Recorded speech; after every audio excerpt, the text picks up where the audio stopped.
in front of her mirror, but all she saw was Thomas's angry face. She'd thought she was doing the right thing. No, she hadn't thought. She'd simply reacted to seeing Thomas being mistreated. She'd have done the same for anyone, wouldn't she? Wasn't she responsible for all these people who had once been slaves, whether they were from her own place or not? They might be emancipated, but they were not free from abuse by angry white men. She closed her eyes. She had vowed to be honest, at least with herself. She jumped in to save Thomas because she loved him. She leaned her face into her hands. The look on his face when he'd hissed at her. She'd humiliated him far more than that racist pig who shoved him. Should she apologize? Musette laughed.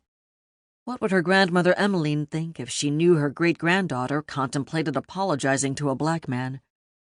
She picked up her hairbrush and went about making herself presentable. The dark circles under her eyes did not surprise her. She hadn't slept well. She hadn't slept well for weeks, in fact. She had committed an unpardonable offense, falling in love with a black man, an ex-slave, in fact, one who did not love her back. If he had, they could have followed her sister Simone to New York. She, too, had fallen in love with a black man. Gabe was a free-born, mixed-race, light-skinned doctor, to be more precise. 2 white sisters in love with colored men. What was wrong with the de Bleu daughters? It began, she supposed, with Maman's own beloved half-sister Cleo, who was also of mixed blood. The de Bleu family knew very well how little skin color had to do with character. Of course, Simone and Gabe could not live together in Louisiana or anywhere else in the South. They'd gone north where they could expect to sleep through the night without burning torches being thrown through their windows. But Thomas did not love her. They would not be marrying and moving to New York. He liked her, that was all. She had gathered several of the slaves from the neighborhood even before the war was over and taught them to read. Thomas had learned fast, and she had fed him books and more books. They'd talked on after the other students had left, had read poetry together and laughed together. They knew each other.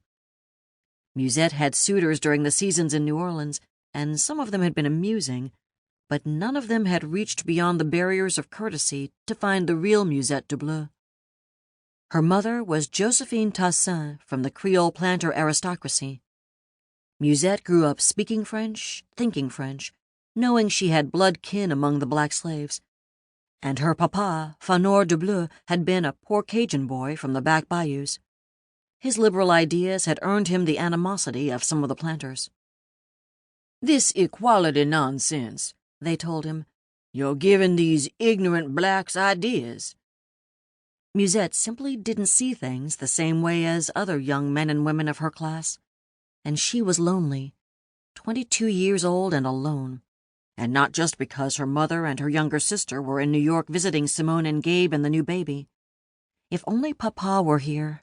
He'd been such fun. They'd been a happy family, the 5 of them.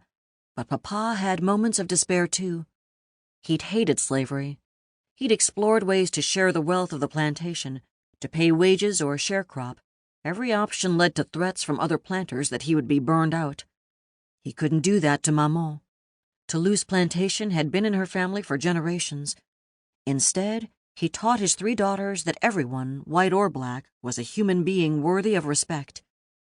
And look what that enlightened thinking had done for them. Simone could never live in Louisiana again, Gabe could not return, and Musette had a pain around her heart that might never go away. Well, she was mistress of Toulouse for now, and so she must call on her new neighbors. She twisted her hair into a careless bun and tied her bonnet on. If Thomas happened to be around, well, she would pretend nothing had happened. Footsteps clattered up the stairs. "Miss Musette, you better come." "What is it, Glory?" "Thibault wandering off toward the road again, and he ain't got a pass." Musette hurried onto the veranda, then raised her skirts to rush down the stairs. Thibault had been born simple, and now, as he aged, he'd become even more confused. She could still see him down the river road, heading for the Chamart plantation. He only ambled wherever he went. She could catch him. She trotted after him, calling his name. He stopped and waited for her. "Where are you going, Uncle Thibault?" "I going over to Shirley to see if Josie there." "She's visiting."